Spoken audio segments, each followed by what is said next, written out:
After the break, the Londoner who masterminded a £100 million online fraud is jailed for 13 years.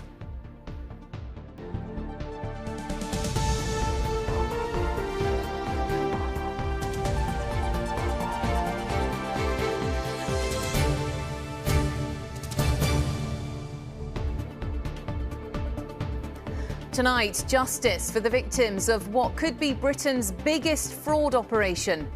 35-year-old TJ Fletcher is jailed for giving criminal gangs the upper hand in a sophisticated operation that tricked the public into handing over £100 million. This case is an excellent example of how we are prosecuting sophisticated criminals who attempt to hide behind their anonymity online. Also on the programme, Rigbys Mother tells ITV News she will never forgive her son's killers 10 years on from his brutal murder.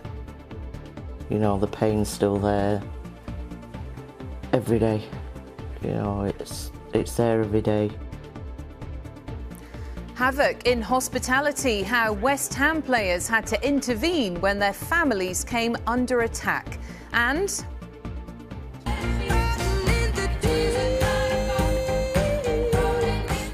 rolling into the record books, from Tottenham to topping the Sunday Times Rich List.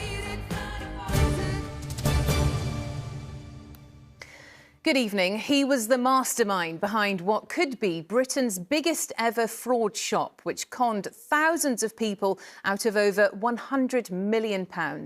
Tonight, East Londoner TJ Fletcher is behind bars. He was responsible for a website called iSpoof, which helped criminals trick people into thinking they were being called by their own banks.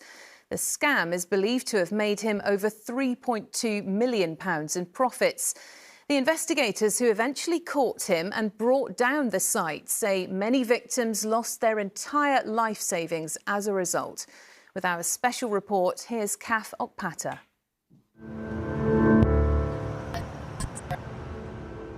It's been dubbed the UK's biggest ever fraud sting.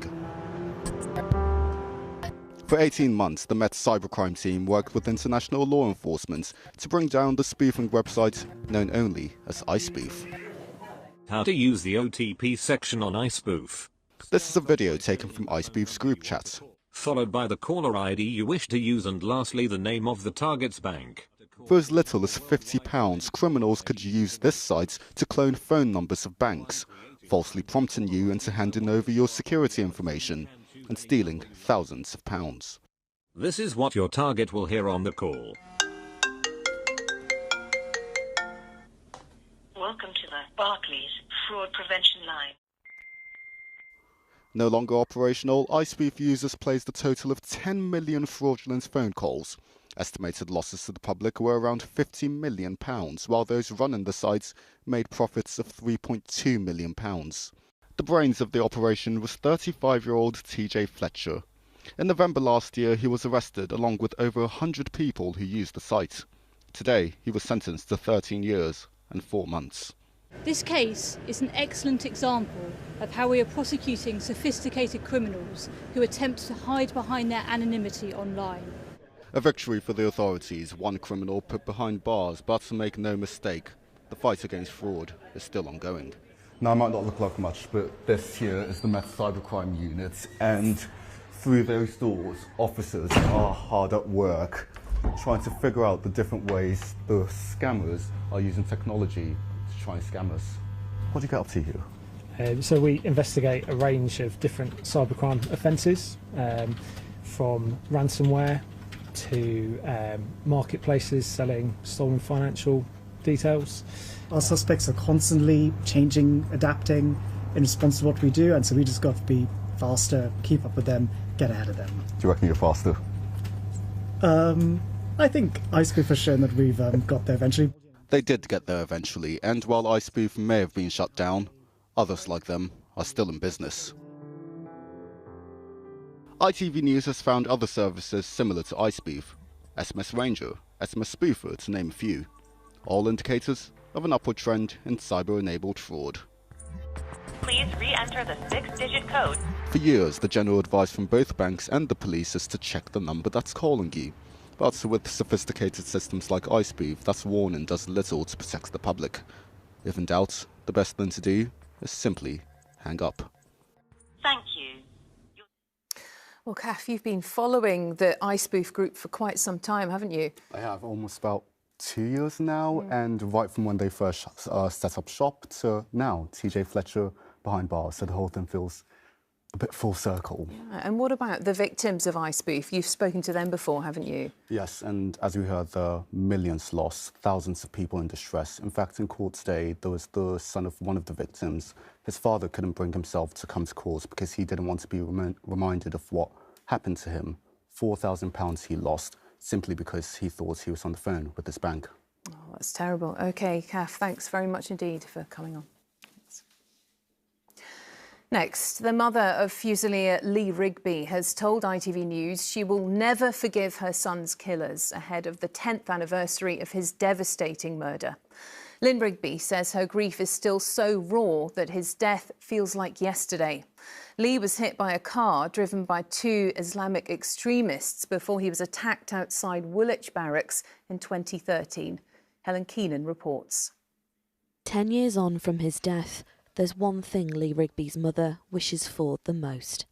A hug again. That'd be, if miracles could happen, that's what I'd wish for, really. I just miss everything about him.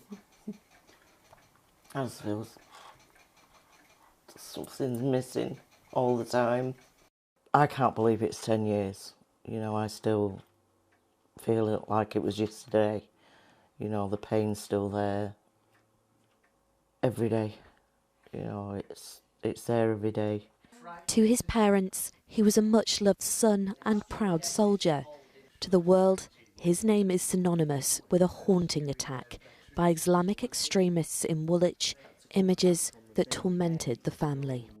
It took me a lot of years getting images out of my head, because you just close your eyes and that's all you saw was them horrific scenes. On the 22nd of May 2013, Lee, who was off duty at the time but wearing a Help for Heroes hoodie, was attacked. Michael Adebolajo and Michael Adebowale are serving life sentences for his murder. A hideous crime Lee's mother cannot forgive. I'm very angry. I just don't want anybody to go through the grief we've been through, you know, with what happened, what they did to Lee, and I will never forgive them, ever. In her darkest moment of grief, his mother considered taking her own life to be with him. A mother to go through that, it totally broke me. You know, the kids said before that I was a changed person, changed mum. The heartache never goes away, a constant heartache. After struggling for support through their grief, they have since set up a foundation in Lee's memory, providing a respite retreat in his name for other bereaved families. The foundation is like our form of therapy because it keeps us so busy. I don't class him as the murdered soldier in Woolwich. You know, he was a bright, bubbly young man, you know, and that's how I'd like him to be remembered. Well, Lynn and Ian Rigby ending that report by Helen Keenan. 4 people have been arrested on suspicion of corporate manslaughter after a worker died falling through a roof near Wembley Stadium. Reza Alipur was working at a height at Latif House on First Way last Thursday. He died at the scene. Police are asking anyone who was in the area at around 2:30 that afternoon to come forward. A man's been caught on camera throwing a Just Stop Oil activist to the ground as they marched in East London. The protest group posted this video on social media of the man also ripping banners out of the hands of the activists and snatching their phones. And a strike by Elizabeth Line workers, which had been planned for the first anniversary of the route opening, has been suspended. Members of the Transport Salaried Staffs Association were due to walk out on the 24th of May in a row over pay. The union says it's received a new offer from bosses at the Rail for London Infrastructure, which will now be put to members. A 21-year-old terrorist has admitted plotting an attack in Hyde Park. Edward Little planned to buy a gun to kill a Christian preacher at Speaker's Corner, as well as any police or soldiers in the area at the time. Well, Anila Dami is outside the Old Bailey for us now. Anila, Mr. Little had originally denied these plans. Yes, in February, Edward Little had pleaded not guilty to plotting a terror attack in Hyde Park, but today changed his plea. Let me bring you up to speed with how we got it. So as part of preparations, Little researched different guns and their capabilities and arranged to buy one for £5,000. When the 21-year-old from Brighton set off last September, he asked a taxi driver to take him to Lewisham, saying money was no issue. He asked to stop at a mosque, but when he was told there were none en route, he said he'd pray in a cab. And when he was arrested, officers found £5,000 in cash in a rucksack, a passport and 2 mobile phones. Police say that on one of the phones there was an encrypted chat which set out his plan of attack and the gun purchase. Initially, Edward Little declined to answer officers' questions, but when he was shown a video of the Christian preacher Hatun Tash, he's said to have launched himself across a table at the officer. He was sentenced to 40 weeks in prison for assaulting an officer, and this was reduced on appeal. Regarding the terror charge, at a previous hearing at the Old Bailey, the judge said that Little has an absolutely shocking previous record with 14 convictions dating back to 2017, including robbery and drug dealing, and now accused of planning an attack at Speaker's Corner in Hyde Park. Today, the prosecution asserted that Little had researched his targets, including the preacher, military figures and members of the Metropolitan Police, but the defence lawyer said Little only accepted targeting the preacher. He pleaded guilty to preparing to commit acts of terrorism via video link from Belmarsh Prison. Sentencing has been adjourned to the 21st of July and Little has been remanded in custody. OK, Anila, thanks very much indeed. Well, next, West Ham United's manager David Moyes has expressed concerns after a horde of opposition fans tried to break into the hospitality lounge where his family were and attack the people inside. The violence happened after the final whistle of the Hammers' first European final in 47 years in the Netherlands last night. They beat Dutch side AZ Alkmaar 1-0. With the latest, here's Antoine Allen. A cool injury time finish leaves West Ham 90 minutes or so away from ending 43 years of waiting. Yes, he can! The final whistle, tempers flared, and it was the Hammers' friends and family that needed to be defended against AZ Alkmaar's hooligans. UEFA investigating how the Europa Conference League semi-final celebrations were interrupted by violent scenes of hooded home fans trying to fight their way into the away section. The West Ham manager says even his players tried to protect their loved ones. I think the biggest problem is it was the area where all the players had their families in, friends and families, and I think that's where the problem came. And a lot of the players were getting angry because they couldn't get to see if they were okay. Journalists inside the stadium saw the violence erupt. Rashane Thomas interviewed the West Ham players about the mayhem. And he said the security was really poor. It was, in his opinion, far too open for the home fans. And in terms of how the AZ Alkmaar fans reached that area, they kicked down a barricade. That's how they got there. So even that in itself is inexcusable.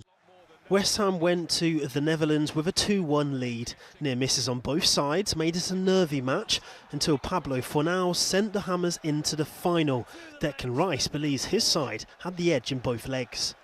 I think the Premier League, the intensity, physicality in the end was too much for them. Airport that way, Prague that way, you know what I mean? We're going to Prague, mate. West Ham's captain's confidence is inspired by their young fans. Listen, how can we lose against Alphabet FC? Listen, airport that way, Prague is this way. West Ham left Upton Park to move into the London Stadium under the promise that more fans, young and old, would see the Hammers win. But this season, West Ham have been in a relegation battle. This father made his son support the team he loves. They are a part of a generation yet to see West Ham lift a trophy. Is it more important to stay up or win a bit of silverware? And my view to that was, well, at my age, 60 odd, I'd sooner see a bit of silverware because it mightn't happen again in my time. Do you know what I mean? Give the fans what they want to see. West Ham have always been known to play football, and long may that continue. I think 3 weeks' time now we'll give it all and hopefully bring some silverware back here, you know. To reach the final in Prague, West Ham's players had to defend the lead built at home and even defend their family and friends whilst away. But if they're to write their names in history and build a legacy in bronze, they'll have to show that same level of fighting spirit. David Moyes' boys have the chance to become legends if they can end this fan base's long wait for European glory. If West Ham defeat Fiorentina in the final on June 7th, the Europa Conference League trophy will be truly coming home after it was designed in the capital. Antoine Allen, ITV News. Still to come, we have the weekend weather forecast. Brentford's boss speaks out for the first time since striker Ivan Toney was suspended for illegal betting, and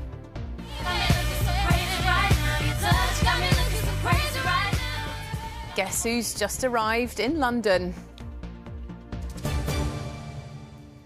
But first, non-emergency NHS vehicles have now been granted permission to drive in bus lanes in central London.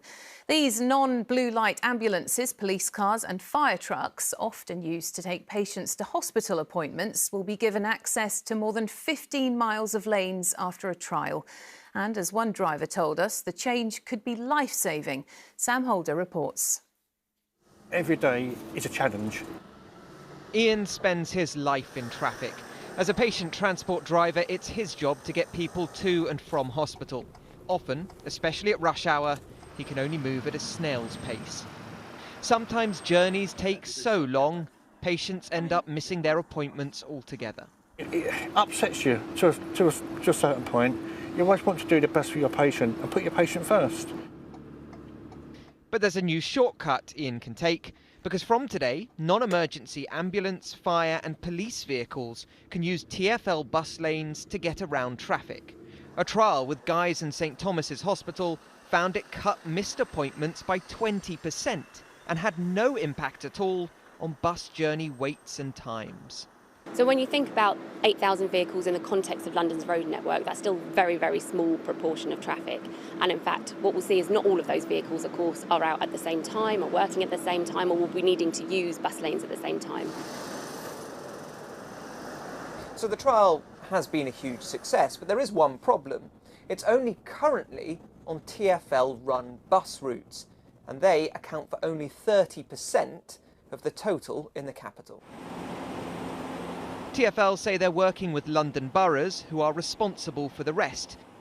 So what do cabbies think about more vehicles on the lanes they use? Fine, it's good. Good idea. No problem. Not worried about any impact. No. Save loads of time. Better be safe, innit, with someone's life. Yeah, it's a good idea. I think it's fair, really. Obviously, it's important. So I wouldn't have any arguments with that at all. I think it's a nice idea. Missed appointments cost the NHS nearly £750 million a year, so traffic delays are both a waste of money and time, especially for patients on dialysis or receiving chemo who need to come in 3 times a week. For Ian, this small change in the rules will have a huge impact.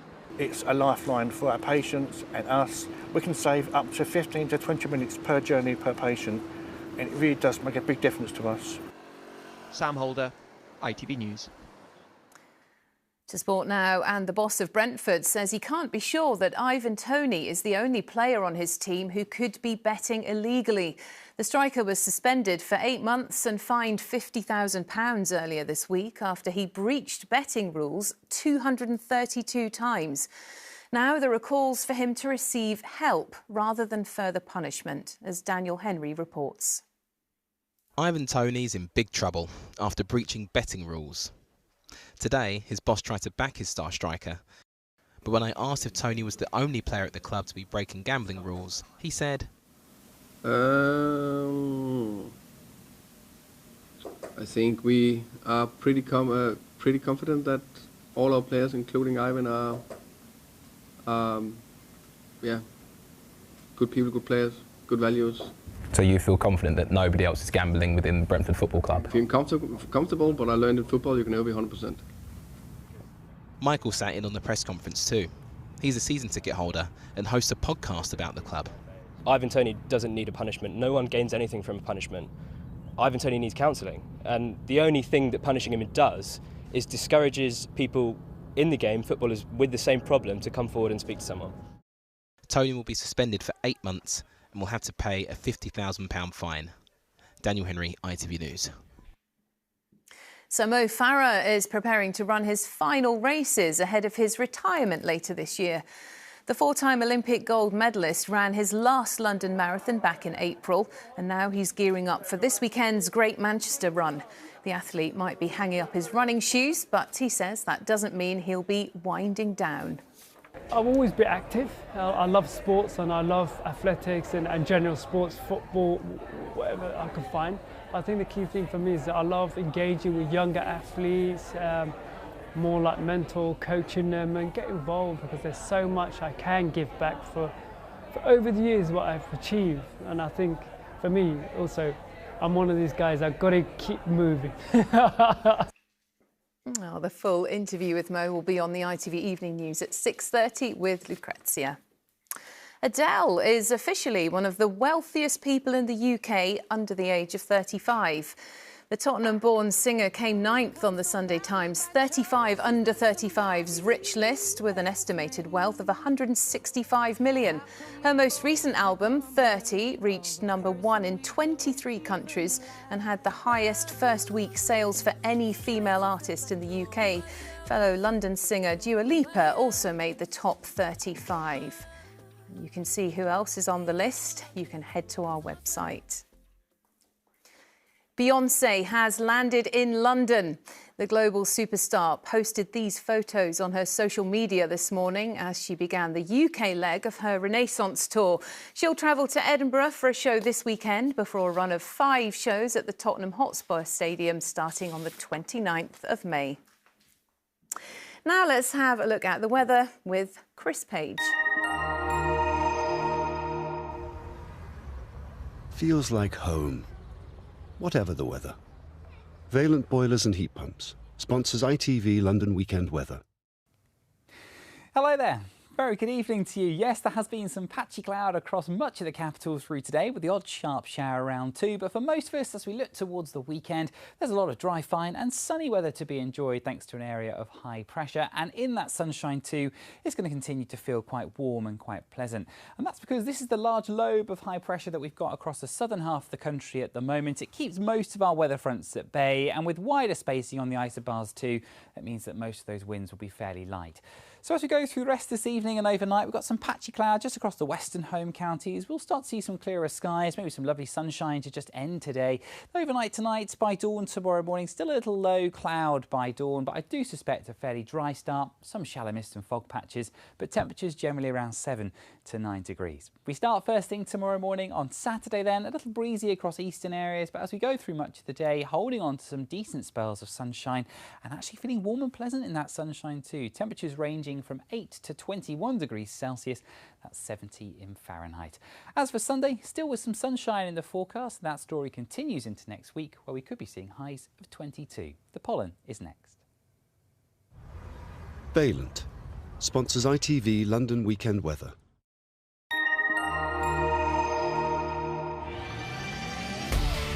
Hello, summer. Piri sponsors ITV Pollen Count. And as for that all-important pollen forecast, it looks like pollen levels will remain at low as we go through the weekend. We're currently in the grass pollen season, but it's just started. If you are still suffering from hay fever, that's because tree pollen is moderate. Bye-bye.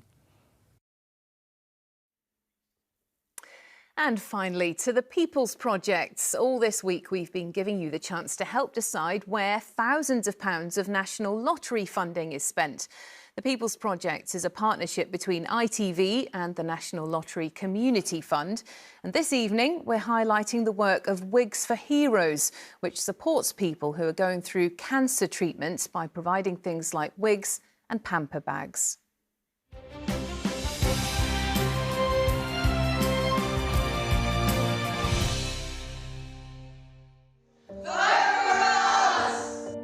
My name is Kaz Fonset and I am the founder of Wigs for Heroes. 2017, I was diagnosed with breast cancer, and at that time I really struggled to navigate hair loss. When I found out about the sheer cost of a wig, I was mortified, and so I started fundraising for the people at my hospital to just help them along the way. And that's how Wigs for Heroes was born, out of my own struggle. I just felt like, I was the youngest person in the chemo unit, and I didn't have that community. I didn't know where my tribe was in that sense. I started giving out little pamper bags to the chemo patients when I'd go for my own chemo sessions, and the smile that it brought on people's faces, I'm like, I want more of that. And because I got so much from just that random act of kindness, it helped me get through my cancer experience. But one of the things I found is that when we come into this kind of group with us all, that we can accept one another. So my name is Louise Daly and I'm a volunteer at Wigs for Heroes. Initially it started off about wigs, but it grew. It became more. So we do coffee clubs, we do online coffee clubs, which became huge during lockdown. It brought people together, and that's it. That's really what we do. We bring people together, we link people up. People have become friends in real life, and it's generally we've become a community. I was diagnosed with lymphoma in September 2022. Although it is Wigs for Heroes, it's so multi-dimensional because I didn't come to Wigs for Heroes for my wig needs. I came because I wanted to speak to people that were losing their hair through cancer and different types of cancer, and just understanding what that journey's like.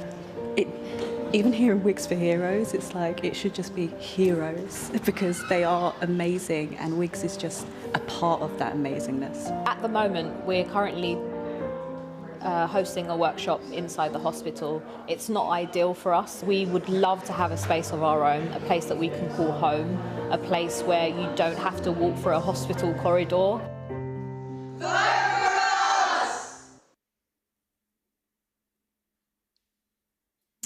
And the 3 projects with the most votes will receive a grant of up to £70,000, and the runners-up will be awarded up to £10,000. To vote, go to itv.com/The People's Projects. Voting closes at 12 noon on Friday the 26th of May. You can only vote once per region, and you'll need an email address or mobile phone number to do so. Terms and conditions and privacy notices can be found on the website. And that's it from us. Lucrezia's here next with the ITV Evening News. But for now, from all of us on the London team, enjoy your evening and have a lovely weekend. Goodbye.